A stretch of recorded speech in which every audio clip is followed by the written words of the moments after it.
My life history is very huge because I was 16 when I was kicked out of my own home.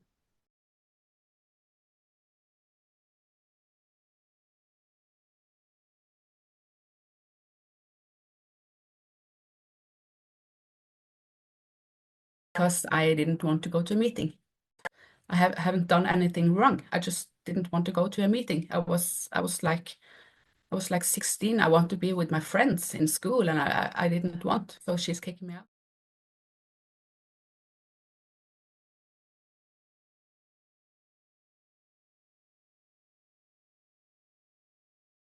Um, I stopped seeing my father when I was like 10, 11 years old, because my I can see it now when I'm adult. She's always wanted me to have a sleepover with some other friend in the Riketsal. My friends, and always when I'm going to be with my dad.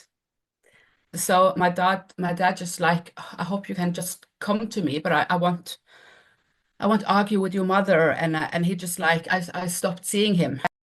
She was my whole room was in a box. No, nothing. She used 4 days to just clean my room, and I was like in a box outside in stairs.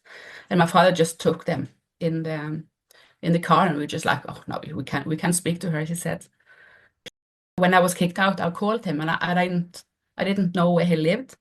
I just knew his name. I haven't I couldn't his phone number.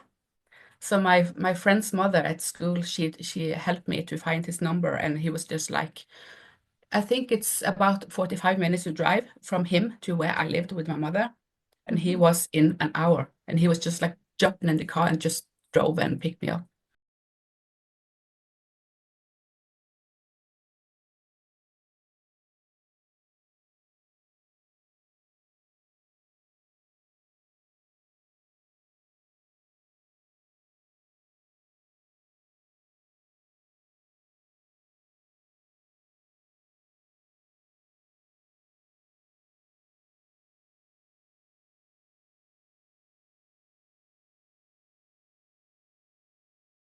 After my article in Dagen, and I said to the district court when they have the second court, that if you need help, I can help you if you need. But they have called a witness, and they said we have enough. And in the Court of Appeal in Oslo last year, they called me and said, can you please testify, because you are the first we have that's under 18, and you are a child. In Norway, you are 18 and you are adult. So I was a child, and they needed a child. Yeah, yeah, it's my first time. I had never been in a courtroom before, so I was very nervous where I'm going to go in and stand. Yeah. So I got an. Some said to me the day before that you need to go inside just to see the room, just to be there and feel the atmosphere. And just, yeah, and that helped me, because I was not that nervous then, because I have seen the room, and I know where to sit, and yeah, this is my first time, so it went well.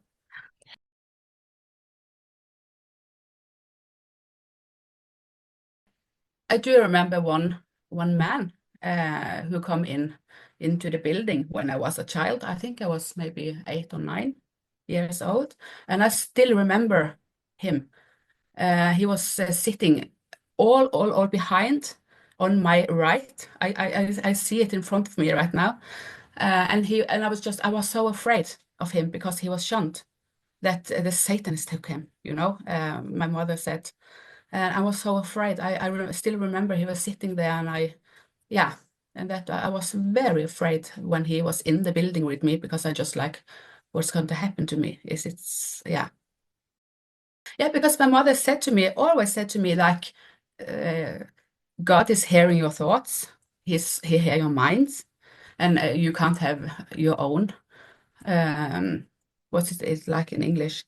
You can't think by yourself, because if you do that, Satan is going to take you. it's very, it's horrible to be a child in this religion. My husband stand with me all the time, and he was with me in the Oslo in the court. So he was with me all the time. So he had none experience about a Jehovah Witness before he met me. So he didn't know what to do or to say, or I like, you can't say anything. It's just like I'm a child with no experience, like, because I met him at 18 when I was 18. So I have no experience about life or the society outside the Jehovah Witness, and nothing, because you don't learn anything. He asked me when I was meeting him in a few months, it's like, which planet are you from? And I just like, I don't know. So when you wake up, you just like, what am I in? Yeah, I don't have contact with both my mother and my sister. They are non-contact. When I was kicked out, I went to my older sister, and I was like with her like 2 or 3 weekends in a month, and she took care of me, and just like yeah. So that's what's good.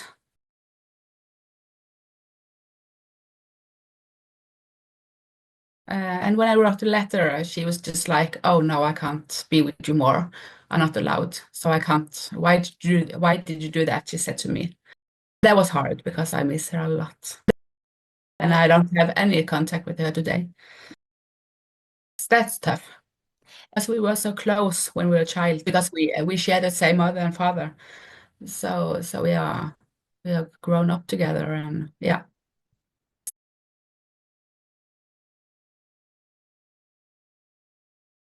Because my mother kicked me out, and she cut me off before I was shunned. I would just don't want to go to the meeting. And my sister was cut me off when I was shunned, because I was kicked out when I was 16, and I wrote a letter when I was 19.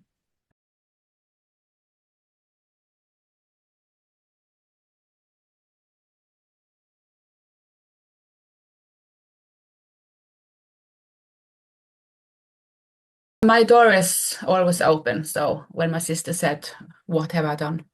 when she maybe I hope she wake up someday, and I will take her in my life right away.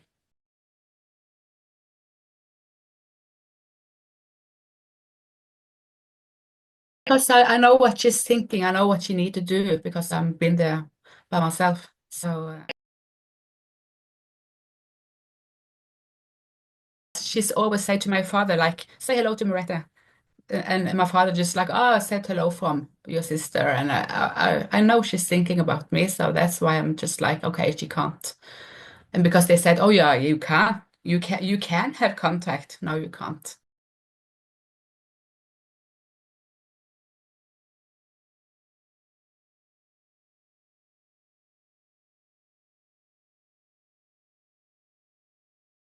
I hope the state is winning, because I can't stand that they are going to pay someone to have so negativity social skills. So that, yeah, I was like, what?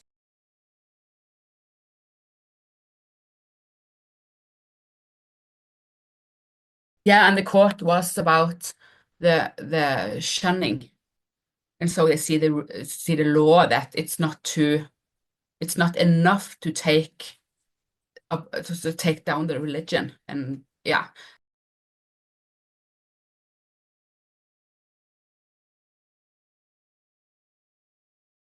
And so if we lose again, we need to have another um, court, just about what it is like to be a child in this organization when the Jehovah's Witnesses win. And I just like, I can't know what they have been to, and I can't stand that they are, when Jehovah's Witnesses just lying and just say things that's not, yeah.